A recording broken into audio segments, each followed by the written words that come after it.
A pole with length 5 plus log base 7 of 7 units, given in Figure 1, is broken at a point, forming the image in Figure 2. If the length of the lower part of the pole in Figure 2 is 3 plus log base 7 of 24 units, what is the length of the broken piece? A pole with length 5 plus log base 7 of 7 units, given in Figure 1, is broken at a point, forming the image in Figure 2. If the length of the lower part of the pole in Figure 2 is 3 plus log base 7 of 24 units, what is the length of the broken piece? First, we subtract the whole numbers. 5 minus 3 equals 2. Then we write down the logarithmic terms, plus log base 12 of 7 minus log base 12 of 24. Next, we convert the whole number 2 into a logarithm with base 12. 2 is equal to log base 12 of 12 squared, which simplifies to log base 12 of 144. Next, we convert the whole number 2 into a logarithm with base 12. 2 is equal to log base 12 of 12 squared, which simplifies to log base 12 of 144.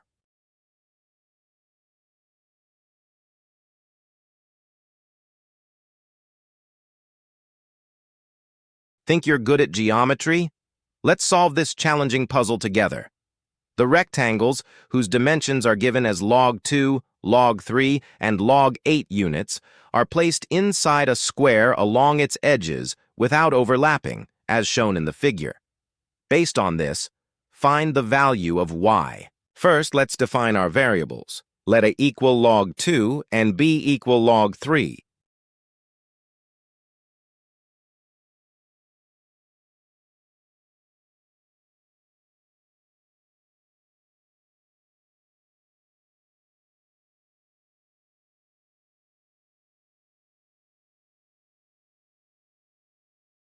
Since the rectangles are placed inside a square, the top side length is 2a plus 3b plus y.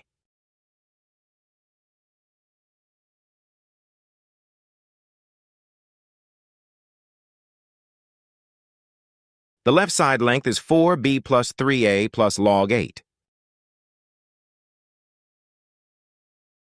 Equating these two side lengths, we write the equation. Simplifying the equation and isolating y, we get y equals b plus a plus log 8.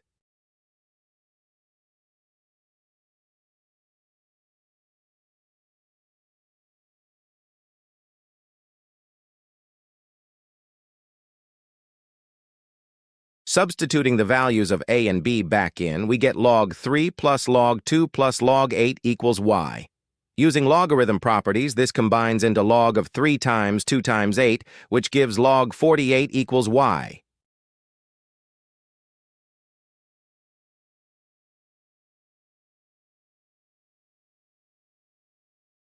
Can you solve this exponential graph challenge in under 10 seconds?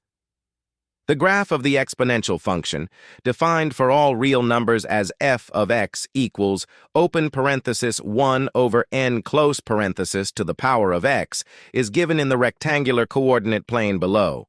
Find the value of n options.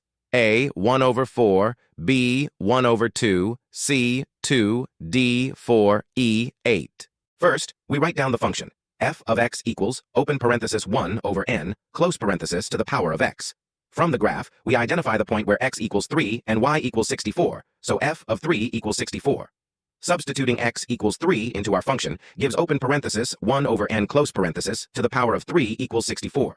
Since 64 can be written as open parenthesis 1 over 4 close parenthesis to the power of negative 3, we get open parenthesis 1 over n close parenthesis to the power of 3 equals open parenthesis 1 over 4 close parenthesis to the power of negative 3. Therefore, n equals 1 over 4. The correct option is A. Logarithms and telescoping products combined. Let's solve this math problem in seconds. It looks complicated, but the solution takes just seconds. Let's find the value of log A. In this problem, we are given a value for A. A equals 1 minus 1/3 times 1 minus 1/4 times 1 minus 1/5, and this pattern continues all the way to 1 minus 1/20. Given this, what is the exact value of the expression log A? First, let's start by performing the subtraction inside each parenthesis for the value of a. 1 minus 1/3 gives us 2/3. 1 minus 1/4 is 3/4, and 1 minus 1/5 becomes 4/5. Following this pattern all the way to the end, our final term, 1 minus 1/20, is written as 19/20. Now it's time to simplify. If we look diagonally, the 3s, 4s, 5s, and all the numbers up to 19 cross-cancel each other out. We are left with just the 2 in the numerator and the 20 in the denominator. Simplifying 2 over 20, we find that a is equal to 1/10. The question asks for log a, which is the base 10 logarithm of 1/10. We can rewrite 1/10 as 10 to the power of -1. Using the power rule of logarithms, we bring the -1 to the front as a multiplier. Since log base 10 of 10 equals 1, our final result is -1. The correct answer is B.